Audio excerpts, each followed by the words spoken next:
Hey guys, it's Ruben. I'm here with Paige, and we're going to get into a fun video jam session today.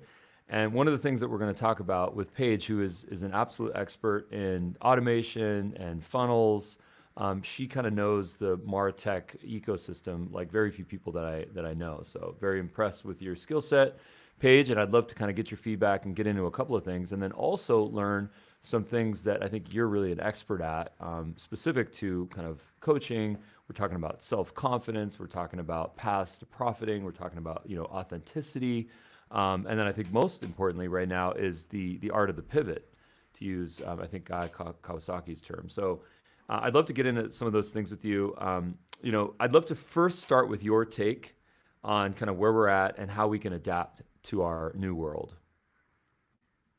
Well, gosh, we are in a very unprecedented time. I don't think I ever could imagine being here and being so quarantined. And I'm really praying for the safety of the planet Good. globally. And I also see that, we can either step into fear on fear on fear that creates more fear, or we can find some opportunities and some silver lining in this. So obviously for software companies, it's a great time to serve more customers. And for agency owners like myself and coaches, it's a great time to step up and show up online.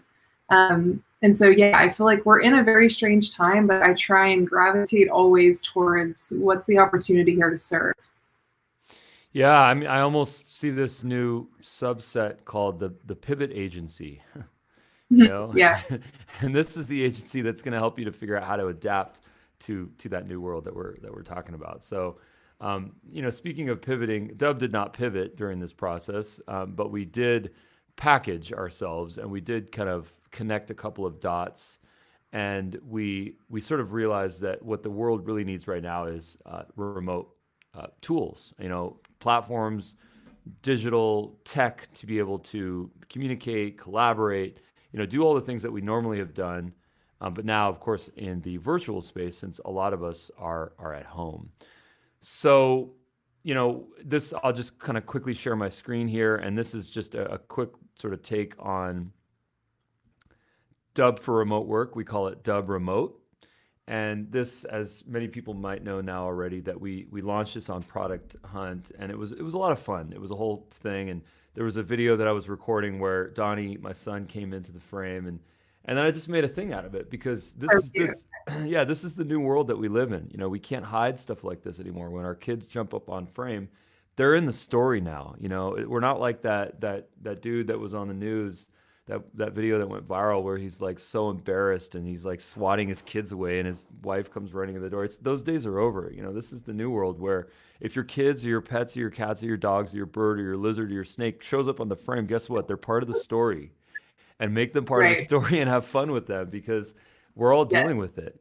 So, Yeah. just a little bit of a take there. But anyways, there's some cool stuff on this page. One of the things that actually we did not launch was forms, and we didn't make it in time. So that was just cool, and that happens. But we did launch it very quietly a little bit afterwards. And these are called Dubb native forms. And just to give a little bit of context, we used to have external forms available on Dubb. So what that means really is within the calls to action, a user could go create a call to action and basically take a URL of an external form. And that could be from an automation system. It could be from any place that they can collect a form from. So that form now is called external form. And then our native forms is just called a regular form. So we did a little bit of a nomenclature title change there. But this is kind of what it looks like here. So I'm just going to take this existing form that I have called the Shannon Cat Party, just to stay on brand here. So in this form, what I'm essentially going to do is I'm going to add the name of the form title. This is a public field. The description, this is going to appear on top of the form. Some button text like submit or watch video or register for webinar, watch masterclass, anything that's relevant to that action. So let's just say watch masterclass. I know you do those. And then users can select any of the fields that are existing now within Dubb Contacts. So if you guys remember, of course, Dubb has a very robust contacts engine, and that's now called Connections. And maybe it's a little nod to our podcast, The Connection Loop. Maybe not. We just didn't want to have this redundant contacts and contacts. So side note there. But now, of course, you can add fields, any of the fields that are existing within Dubb contacts to this form. Side note, we do have custom fields that are coming very soon. So those are going to include text input, drop down, paragraph input, multi-select, and a radio button. So those are just going to allow us to be a little bit more granular in those forms. Nice. And then of course you can't have a form unless you have a complete action, which means where does the person go when the form is filled out? Okay, so you can forward to a URL, perhaps a website, YouTube video, a Dubb video, whatever's relevant for you, or you can just display a simple custom message. So cats rule, see you there, cat emoji. And then of course, the beauty and the magnificence of forms and really marketing automation is the tag, because the tag is what generates everything, and that's what makes everything power up. So why are we going to use these forms? Where is this information going to go? Okay, this information gets submitted to the contacts engine, right? So now you have all of these fields that get saved to the specific contact within your Dubb contacts, right? But what it also can do is that it can trigger automation. So I know, Paige, you're a fan of automation. And dare I call you lazy? Because I know I love automation because I'm a little bit lazy. So, so here we have an example of a workflow. And of course, this is triggered by tags.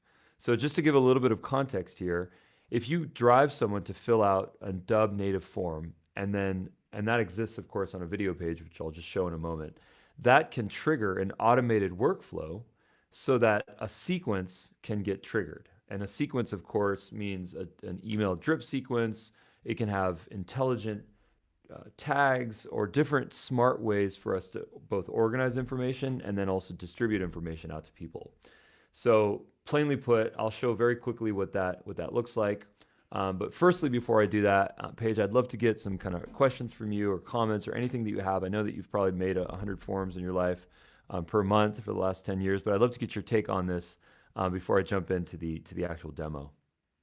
Nice. Well, first of all, this is great. So kudos. I love the new feature. So the other thing I really like right now is I've been really talking about and harping on simplicity. And so I actually remember when I was embedding job forms into my landing pages, using an embed code. Every time we have too many softwares, it makes our minds scatter in all of these different ways.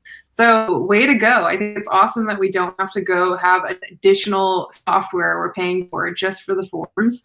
And I think it's awesome that you can kick off the automations. One question I have for you, there's a lot of conversation about email deliverability, is how are you guys doing that in terms of sending automated emails through Dubb, through the Dubb servers? How does that work?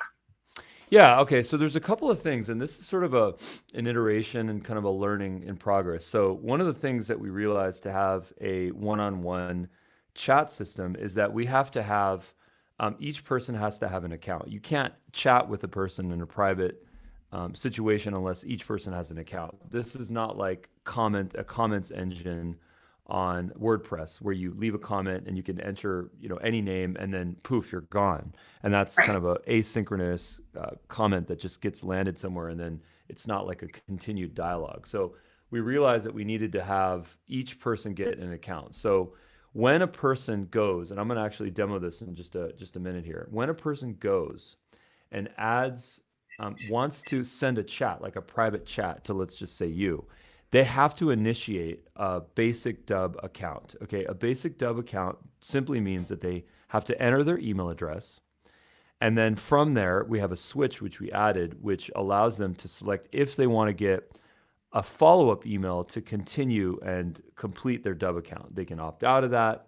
It's totally up to them. We added recently some language on it that makes it very abundantly clear that when someone signs up to that kind of basic Dubb account, that they're conducting and completing this account so that they can have that messaging take place.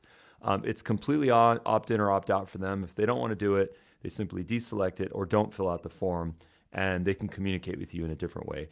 The Dubb user also has the power to shut that feature off. So on the landing page itself, there's a switch that says, it's basically shut video chat off, or it's an on switch, but you just turn it off essentially. So if you turn that off, then the chat widget is not going to appear.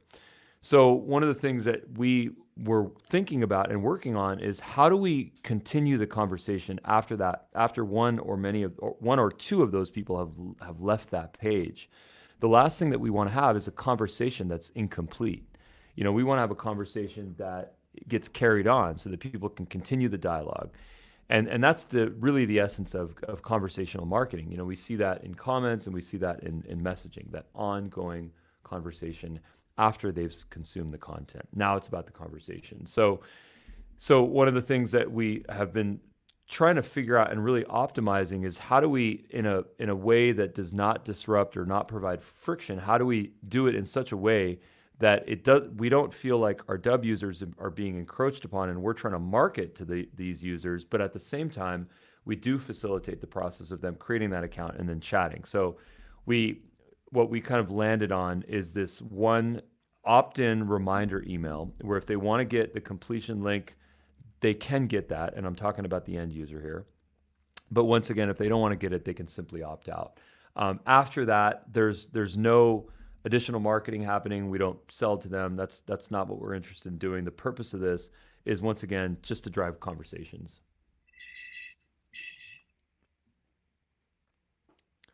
So that's kind of my take on that. And I'd love to give a quick demo of what that form looks like if you'd like to jump over.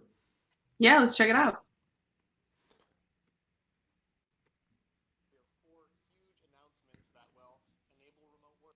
All right, so I'm going to share my screen here.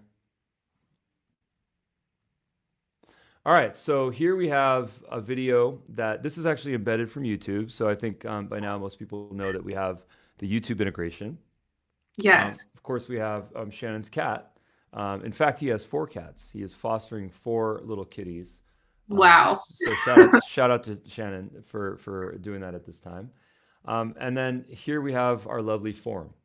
So in Great. this form, the email is the only required field. Now that's an optional thing. You can make any of these fields required. And then once this form gets filled out, and then the user clicks meow in this case, with 3 exclamation points, then they see the confirmation message. And then of course that automated workflow can trigger. So is the automated workflow triggering standard emails, or is the automated workflow triggering chats? Great question, actually. This has nothing to do with chat right here. This form has everything to do with your automated workflows. So I hope I didn't confuse these two things in what I was saying before. I want to kind of reiterate a couple of things. So number one, forms. The purpose of a form. This is a closed, controlled environment where your end user, your viewer of your video, can fill out this form, and the only thing that happens to this information is that it gets entered into your Dubb contacts database. It does not get entered. We don't see it. There's nothing that we don't send any emails to these people. It's completely your information. You own this information. Okay. Now, once that information gets sent to your contacts database within Dubb, then you can have an automated workflow that automatically triggers, for example, an email drip sequence. So that's how this form works. And then I'll jump to the next piece, which is any questions on that before I jump?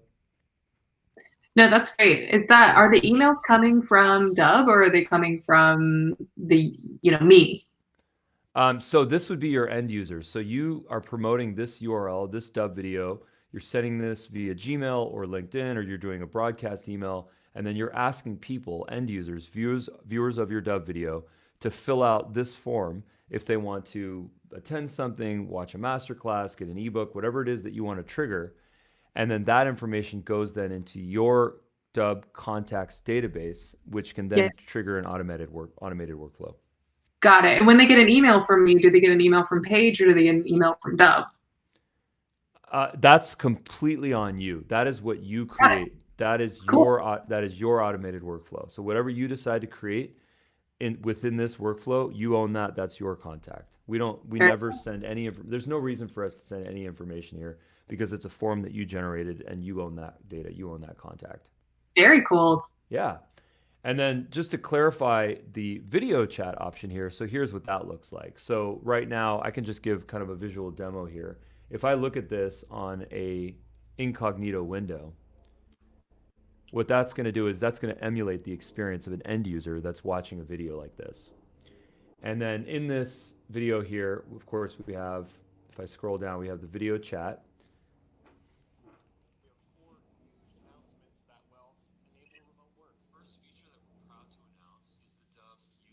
I have autoplay on this video, so it's a little aggressive. So use that with caution. So here I am kind of emulating a third party looking at this. And then what this is going to do here is that this is a very, very updated form. So we're very open to feedback on this actually. But this is a little modal that is going to allow them to continue on to create that Dubb messaging account. And then once again, if they want to opt out from receiving that confirmation email, they can just click that check and then they don't get any email from us whatsoever. So this is once again a feature that you can turn on or off on any of your video pages. This is completely owned by you. Once again, the only email that the end user will get on this is that confirmation email so that they can continue their account. And then of course they can opt out of that. Very cool. Yeah, so that's kind of a skinny on forms, native forms, and then also a little bit of information on our chat. So let's get into some other stuff right now, which I know that you're very passionate about and also an expert at, which is number one is this idea of building self-confidence. You know, the other day I was on a my kid is learning how to ride a bike. Okay, and I was holding the handlebars for him, and he's there except for the launch, and then I said, hey, why don't you just go on that street, you know? And he said no, and he refused to tell me why he didn't want to do it. And it took a couple of times for me to ask him why, but he finally said, listen, I don't want to do that because I don't like that the cars are all parked on both sides of the street because, you know, people are parking in front of their homes. And what I realized at that moment was that it wasn't like he was being stubborn or it wasn't like he was being ignorant. He had a specific fear and he lacked confidence.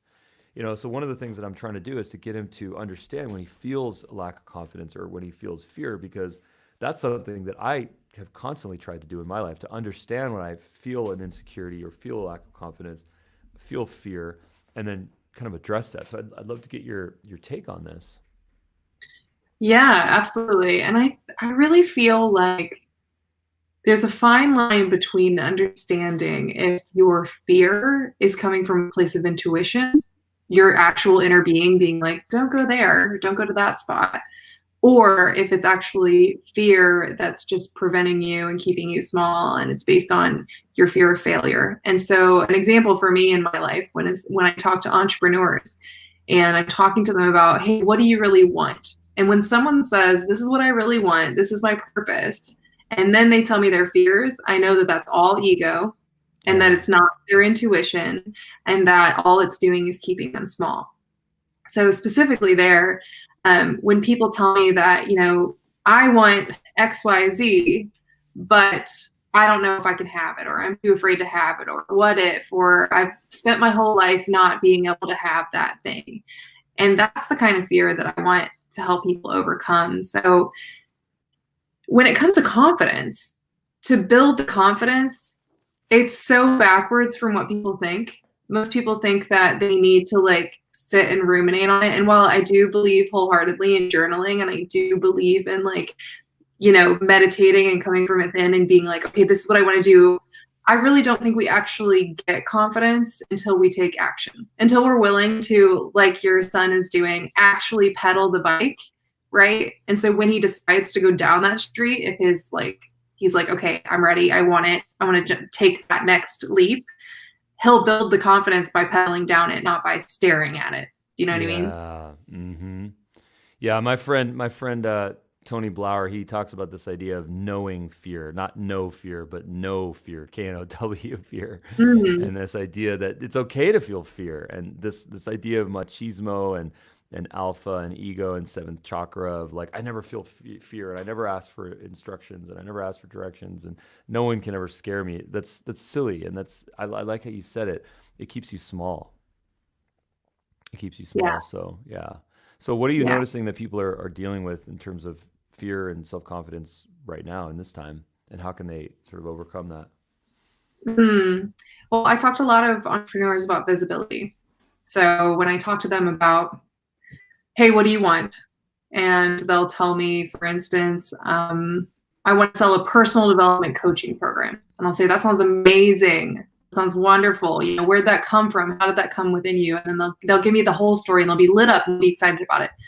And I say, what if I asked you to go get on Facebook Live every day for 30 days to tell people what you're working on and what you have to offer? What does that bring up in you? And they're like, what one woman said to me, sweaty armpits. I was like, yeah, that's genuine. And so, I mean, what I told her was, I said, you know, everything we want is just on the other side of that fear. Yeah. And if we start with our purpose and we know that it's the you know, painting the mural or it's the launching the coaching program, if we start with the purpose, it's not that we're not going to feel the fear. It's that we just need to set the plan in motion, take the action each and every day. Right. And then the confidence will come. And when the confidence comes, we can sort of like, it becomes easier to push aside the fear. Does that make sense? It makes total sense. And I love the way that you articulated that everything we want is on the opposite side of fear. Yeah. If we just take a minute to understand what that means and say, that's the only block. And guess what? Fear is something that we create ourselves. So we are our only obstacle. There's nothing that's external from a third party that's in front of us. I mean, there is obstacles and there is friction, and you know, the more that something pushes against you, the more you have to push towards it. So you develop that muscle. But I love the way you articulate it. Everything that you want is on the opposite side of fear. That's important. Yeah, it is. I think because especially in the spiritual realm, I think people tend to think that the thing that you want or your purpose or your soul's path, that it should be easy. And it's like, no, that's where the universe is going to go. Do you really want it? Let's do this. And that's where we start to, it's all from ourselves, where we're like, can we possibly have it? The other thing too, I think that people tend to do, and you might put it in the category of self-sabotage, but there are generations upon generations that have taught us that in order to have what we want, we have to work really, really hard. There's the hustle and grind mentality. There's the, you know, I'll sleep when I'm dead kind of mentality. And in reality, like, slowing down that story, getting that out of our mind and replacing it with, hey, it won't always be frictionless, and I may have fear and I'm going to do it anyway, but it doesn't have to be hard. It doesn't have to be crazy hard. So that's like my mantra right now, is make it like, keep it simple, show up, and it will work out. Yeah. I mean, just the idea of doing a Facebook video live, which is what you mentioned, you know, is it hard work? Yeah, it is hard work, I guess. You have to get into a mode, you have to have content, you have to get into that cadence of doing it every day. It's like working out.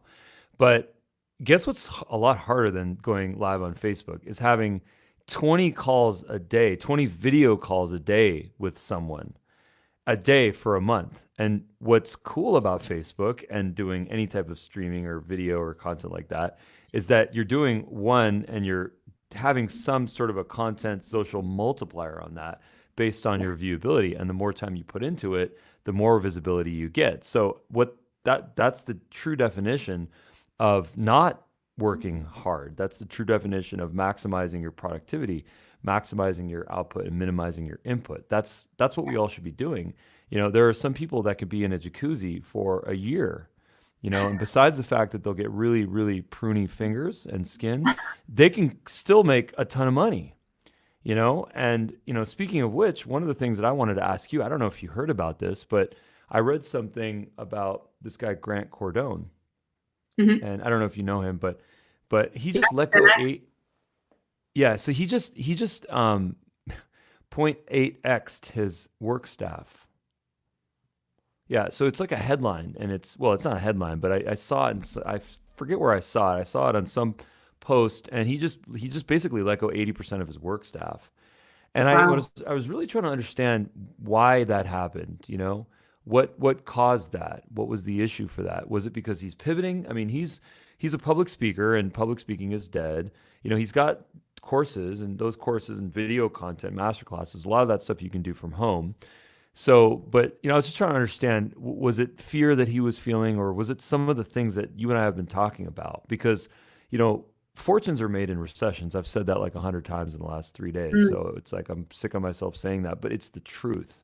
Fortunes are made in recessions. And there are some companies that I think have the mentality that you have, which is you started off this conversation with excitement and optimism and just this desire and lack of fear to like pivot yourself. And I Yeah. applaud you for that. I really do. Yeah. Yeah. Well, I don't know if I can speak directly to what he's doing to lay off employees, but I've heard across the board, I've heard of companies that are letting off hundreds of people at a time. And it's, that's really tough. That's really tough for a lot of people that are going to need to figure out how to reinvent themselves. And so actually, that's why being visible on camera, recording videos matters. Because if you're trying to, let's say you're trying to get back into the job market, if you're not willing to show your face on camera, you're going to lose the job to somebody who's willing to shoot a video on their iPhone and send it to a recruiter.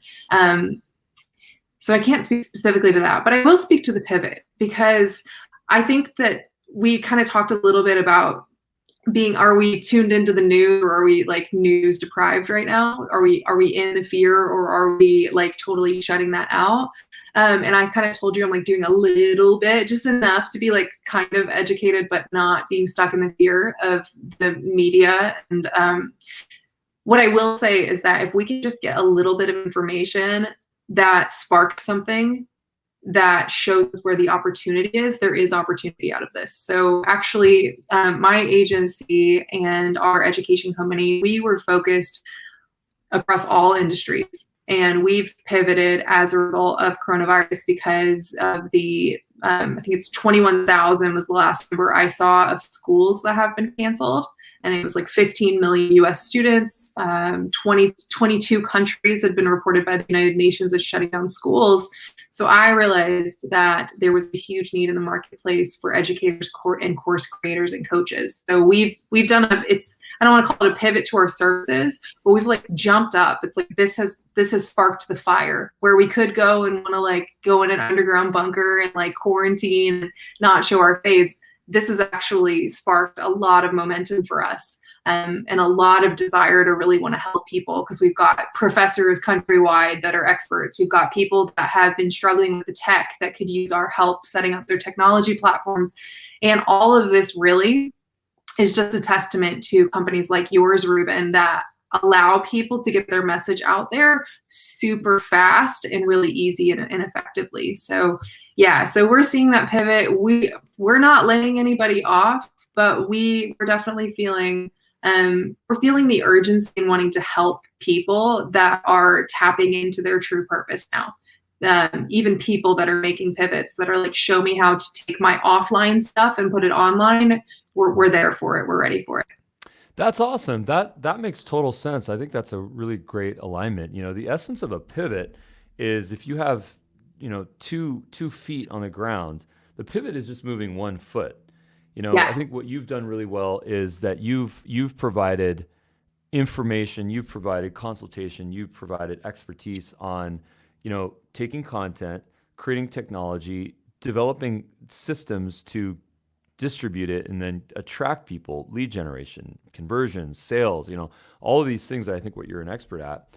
And I think that there's a specific sector right now that really needs that, you know, and I think that your response to that is really intelligent. So shout out to you. Yeah. And I, you know, please let me know if there's any way that Dubb could be used within this sector. You know, I'm psyched about that. You know, we've gotten requests randomly, you know, for really responding to people within education. And we don't really know what to do with it exactly. So I'd love at some point to get a little bit of feedback from you. I know that there's some tech out there like Google Classroom, and I think now a lot of folks are using maybe Zoom and some other ones. So I'd love to get your take on that in the future. Yeah, absolutely. Well, before we round this out, I do want to mention that we are launching a program tomorrow called the Link in Bio Workshop. And that Nice. is to help you if you are interested in setting up your Dubb in a way that helps you convert leads and sales from your social media content. So if you're the kind of person who either is feeling the fire to start showing up all of a sudden, or you've already been posting Instagram and LinkedIn and Facebook content, but you're wondering what to do with it, how to actually make offers and send them to a landing page that collects their information, like Ruben was just showing us with the forms, then come check out our workshop. Yeah, so just search for our Empowered Boss Facebook group. It's called the Empowered Boss Network. You can also go to empoweredboss.com, and we've got the workshop dropping tomorrow, so we're pretty excited about it. It's called the Link in Bio Workshop, so you can get up your new link in bio and actually start converting leads from your social media content. So, yep, yeah. Cool. So check out that URL, Empowered Boss Network. Is that what you said? That's the name of the Facebook group. That's you got the Facebook. Yeah. Okay, cool. So, yep. very cool. Awesome. And I just wanted to really quickly say that, I think that it's so important what you're doing. And I think that, the way in which you're doing it, I think is really the correct way to do it, because technology is just technology.